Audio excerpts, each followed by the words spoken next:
Hey guys, hope you are doing well. Welcome to एग्रीसेल्वी।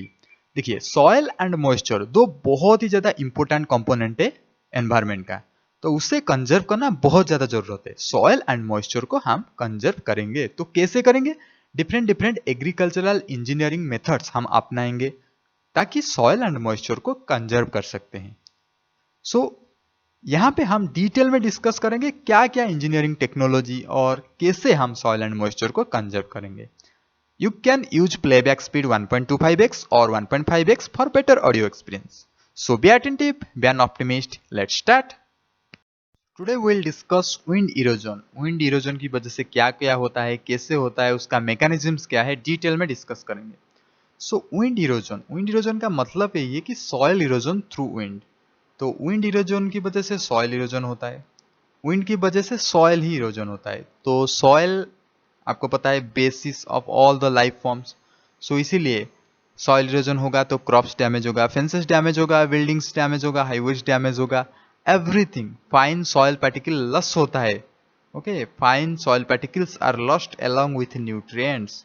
सो अगर soil particle में nutrients loss होगा तो obviously crop yields को फर्क करेगा। सो इसीलिए विंड इरोजन को चेक करना बहुत ज़्यादा जरूरी है। विंड इरोजन का प्रिकॉशन लेना जरूरी है, उसके साथ साथ रेमेडीज भी बहुत ज़्यादा जरूरी है। तो जब भी विंड होता है तो कैसे सॉइल पार्टिकल कैसे मूवमेंट करता है और सॉइल पार्टिकल एक जगह से दूसरे जगह कैसे जाते हैं, उसका एक मैकेनिज्म है, उसे हम अच्छे से स्टडी करेंगे।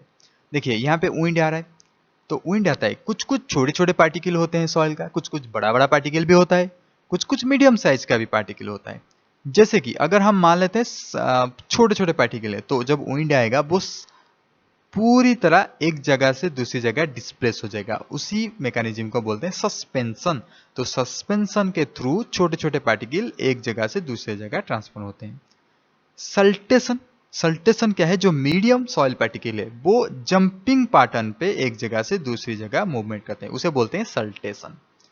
Then surface creep, surface creep movement एक होता है जिसमें क्या होता है, बड़े बड़े पार्टिकल जो सॉइल का वो तो उड़ नहीं सकते, वो क्या होता है, रोलिंग करते हैं, सरफेस क्रिपिंग मूवमेंट करते हैं। तो इसी तीनों चीज की वजह से सॉइल पार्टिकल एक जगह से दूसरे जगह ट्रांसफर होते हैं। सल्टेशन जो होता है, जो मैंने बताया आपको सल्टेशन, वो में मीडियम साइज पार्टिकल जैसे कि 0.1 टू 0.5 मिलीमीटर, जो सॉइल पार्टिकल का डायमीटर 0.1 टू 0.5 मिलीमीटर के रेंज में वैरी करता है, उसी सॉइल पार्टिकल का सल्टेशन मूवमेंट होता है। और जिस जिस सॉइल पार्टिकल का डायमीटर 0.5 मिलीमीटर से ज्यादा होता है, जैसे कि course, very coarse sand grains, वो रोलिंग करते हैं, सरफेस क्रीप मूवमेंट करते हैं। और जिस जिस सॉइल पार्टिकल का साइज बहुत ही कम होता है, लेस देन 0.1 मिलीमीटर डाया, वो लोग डायरेक्टली उड़ ही जाते हैं, उसे बोलते हैं सस्पेंशन मूवमेंट। इतना याद रखेंगे आप। सो विंड इरोजन कैसे होता है? ट्रांसपोर्टेशन होता है एक जगह से और डिपोजिशन होता है अनदर जगह से। तो उसे हम डिस्कस करेंगे, मैकेनिक्स ऑफ विंड इरोजन। पहले ट्रांसपोर्टेशन होता है ना, तो transportation, the quantity of soil moved is influenced by the aggregate size. Size के ऊपर डिपेंड करता है कितना क्वांटिटी सॉइल मूव करेगा। टेक्सचर के ऊपर डिपेंड करता है। विंड वेलोसिटी, अगर विंड वेलोसिटी ज्यादा है तो ज्यादा क्वांटिटी मूव करेगा। Distance across the eroding area, कितना डिस्टेंस ट्रांसपोर्टेशन होता है वो भी जरूरी है हमारे लिए अगर हम मैकेनिज्म ऑफ विंड इरोजन पढ़ रहे हैं। Winds being variable in velocity and direction produce gusts with eddies and cross currents that lift and transport the soil. So different different wind velocity होता है, different different wind का direction होता है, वो बहुत ज़्यादा डिस्टर्ब करता है सॉइल को। So transportation mechanics also different होता है इसकी वजह से। The quantity of soil moved varies as the cube of the excess wind velocity above the constant threshold velocity. एक थ्रेशोल्ड वेलोसिटी होता है विंड स्पीड का, अगर उससे ज्यादा होगा ना तो सॉइल मूव करेगा। It is estimated that the potential carrying capacity per cubic kilometre of the atmosphere is many tons of soil. देखिए कितना ज्यादा क्वांटिटी ऑफ सॉइल को वो ट्रांसपोर्टेशन करता है। देन डिपोजिशन, तो डिपोजिशन कब होता है? जब विंड स्पीड घट जाएगा तभी डिपोजिशन हो जाएगा। So reduction of wind speed is the main cause of deposition. उसके साथ साथ अगर ग्रेविटेशन फोर्स ज्यादा हो जाता है, ओके, तो पार्टिकल को वो नीचे खींच लेता है ना, तो इसीलिए डिपोजिशन हो जाता है। उसके साथ साथ और भी बहुत सारे रीजन है, जैसे कि वेजिटेशन अगर होगा, फिजिकल बैरियर्स कुछ होगा, डिचेस होगा, स्नो फेंस होगा, रेनड्रॉप्स ऑल्सो डिपोजिशन के लिए हेल्प करता है। सो विंड इरोजन को हम कैलकुलेट कैसे करेंगे? तो एक विंड इरोजन इक्वेशन अवेलेबल है as an interaction among 5 factors से उसी 5 फैक्टर्स के बेसिस पे विंड इरोजन इक्वेशन लिया गया है। तो पहले ई होता है, तो ई क्या होता है? Annual soil loss. कितना एनुअल सॉइल लॉस होता है? देन आई होता है विंड इरोडिबिलिटी इंडेक्स। देखिए पिछले वाले हमारे जो लेक्चर है वहां पे इरोडिबिलिटी, ओके, एंड रेन का क्या रोल है, सॉइल का क्या रोल है, डिटेल एक्सप्लेनेशन हो चुका है। सो इस बार मैं डिटेल में नहीं जाऊंगा, सिर्फ बताते चलूंगा। विंड इरोडेबिलिटी इंडेक्स होता है आई, के होता है रिज रफनेस फैक्टर, सी होता है क्लाइमेटिक फैक्टर, एल होता है अनसेल्टर्ड लेंथ इरोडिंग फील्ड। अनसेल्टर्ड क्योंकि अगर सेल्टर होगा तो इरोजन कम होगा, देन अनसेल्टर्ड में ज्यादा इरोजन होगा। वेजिटेटिव कवर फैक्टर वी, अगर वेजिटेशन ज्यादा होगा तो इरोजन कम होगा। तो वो जो आई है इरोडेबिलिटी इंडेक्स, उसे हम के से डिटरमाइन करेंगे। उसका भी फॉर्मूला अवेलेबल है, आप देख सकते हैं। I equal to 5 to 5 E to the power minus 0.04 F. तो ये ई क्या है? ई है जो लॉगरिथम का बेस होता है ना, ई, तो वही है। उसका वैल्यू 2.718 है, ये सभी को पता है, 2.71, इतना याद रखिए। और जो ये एफ है, एफ होता है percentage of dry soil, percentage of dry soil fraction, जो कि ग्रेटर देन 0.84 मिलीमीटर होता है हमेशा। याद रखेंगे, एफ होता है percentage of dry soil fraction. Then K, जो रफनेस फैक्टर है के, उसे हम कैसे डिटरमाइन करते हैं? पहले अगर आप के को डिटरमाइन करना चाहते हैं तो first you have to estimate the ridge roughness from equation का यूज करके आपको रिज रफनेस डिटरमाइन करना पड़ेगा। के आर होता है रिज रफनेस इन मिलीमीटर, एच होता है रिज हाइट, डी होता है रिज स्पेसिंग मतलब डिस्टेंस। सो ये उसका फॉर्मूला है। रिज रफनेस का फॉर्मूला 4h² मतलब रिज हाइट का square divided by D distance, और आप बोल सकते हैं रिज स्पेसिंग। तो के आर मतलब रिज रफनेस मिलने के बाद द रफनेस फैक्टर के can be calculated by the regression relationship derived from Woodruff and Sidgway। तो वुडरॉफ एंड सिडवे ऑलरेडी एक रिग्रेशन रिलेशनशिप दे चुके हैं। किस किस के बीच? रिज रफनेस के साथ रफनेस फैक्टर। हमें ये के चाहिए ना, जो विंड इरोजन इक्वेशन है वहां पे इस के का वैल्यू बहुत ज्यादा जरूरी है, इसीलिए हमें के का वैल्यू चाहिए from the ridge roughness, that is के are.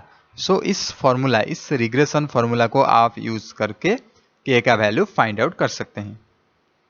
Now vegetative cover factor V, उसे हम कैसे डिटरमाइन करेंगे? उसके लिए भी फॉर्मूला अवेलेबल है। किसके मतलब कौन सा वाला वेजिटेबल है, कौन सा वाला वेजिटेशन है, कितना दूर तक फैला हुआ है वेजिटेशन, वेजिटेशन कवर कितना स्ट्रॉन्ग है, ये सारे चीज उसमें आएंगे। जैसे कि S G small grain equivalent, A B crop constant, quantity of residues to be covered to small grain equivalent. So ये सारे फैक्टर को लेके हम वी फाइंड आउट करते हैं।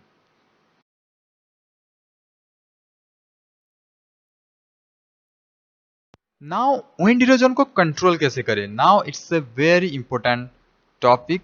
इस कंट्रोल कैसे करें, उसका मेजर्स क्या लें, ये सारे बहुत सारे इंपॉर्टेंट चीज। हम विंड तो इरोजन तो बहुत ज्यादा होता है, एनुअल लॉस तो बहुत ज्यादा होता है। सो विंड को कंट्रोल कैसे करें, वो सॉइल इरोजन को रिड्यूस कैसे करें? पहले आप कुछ कुछ इंपॉर्टेंट चीजें जो कि बहुत ही कॉमन सा चीज हम कर सकते हैं, जैसे क्रॉप रेसिड्यू हम डाल सकते हैं, सॉइल रफनेस हम कर सकते हैं, सॉइल को मॉइस्चराइज कर सकते हैं, बैरियर्स लगा सकते हैं, टेरास फार्मिंग, कंटूर प्लाविंग ये कर सकते हैं। Basic method to control wind erosion, vegetative measures हम ले सकते हैं, टिलेज मेजर्स ले सकते हैं, कंजर्वेशन टिलेज हम कर सकते हैं, मैकेनिकल मेजर्स भी ले सकते हैं। देखिए ये सारे चीज जो मैंने अभी को बताया ना, ये सारे के सारे होता है वेजिटेटिव मेजर्स। जो भी मैंने आपको बताया vegetative measures can be used to roughen the whole surface and prevent any soil movement. Crop residue left on the soil surface protect the soil against wind erosion by increasing surface roughness. Maintaining mixtures of standing stalks and crop residues on the soil surface is the most effective practice to control wind erosion. So ये सारे vegetative measures आप ले सकते हैं। Tillage practice, primary tillage, secondary tillage, ये सब help करेगा आपको सॉइल इरोजन को कंट्रोल करने के लिए। कंजर्वेशन टिलेज भी आप यूज कर सकते हैं। नाउ बहुत सारे मॉडर्न टेक्निक्स आ चुका है to control wind erosion. Contour ploughing आप कर सकते हैं, टेरासिंग कर सकते हैं, crop rotation, shelter belt, windbreak, ये सारी चीजें आप यूज कर सकते हैं। ओके, मॉडर्न अप्रोच में ये सारे के सारे इंक्लूड कर सकते हैं, ऑल इन वन आप यूज कर सकते हैं। जैसे कि नीचे वाले स्लोप में आप क्रॉप रोटेशन लगा सकते हैं, पहले आप टेरासिंग कर दीजिए, उसके बाद नीचे वाले स्लोप में क्रॉप रोटेशन लगा सकते हैं, मीडियम वाले स्लोप में कंटूर प्लाइंग कर सकते हैं, और टॉप हिल्स पे आप शेल्टर बेल्ट लगा सकते हैं। सो देखिए, विंड ब्रेक्स के बारे में बहुत सारे चीज मैं डिटेल में एक्सप्लेन कर चुका हूँ ऑलरेडी, बहुत सारे वीडियो अवेलेबल है। सो एक बार फिर से, this is a permanent vegetative measures which helps the reduction of wind erosion. Yes, we know the term wind break is defined as any type of barrier, either mechanical और vegetative, used for protecting the areas like building apartments, orchard, farmstead। किसी को भी wind से protect करना हो, आप wind break की मदद ले सकते हैं। The wind breaks act as fencing wall around the affected areas, normally constructed by one row।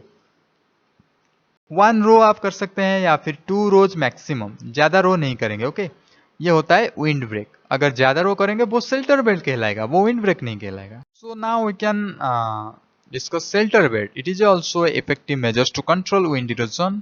A shelter belt is a long barrier than wind break. Okay, more than 2 rows, बहुत सारे रोज आपको मिलेगा, और ये राइट एंगल होता है to the prevailing direction of wind. इतना याद रखेंगे, राइट एंगल होता है, और 2 से ज्यादा रोज अवेलेबल है शेल्टर बेल्ट में।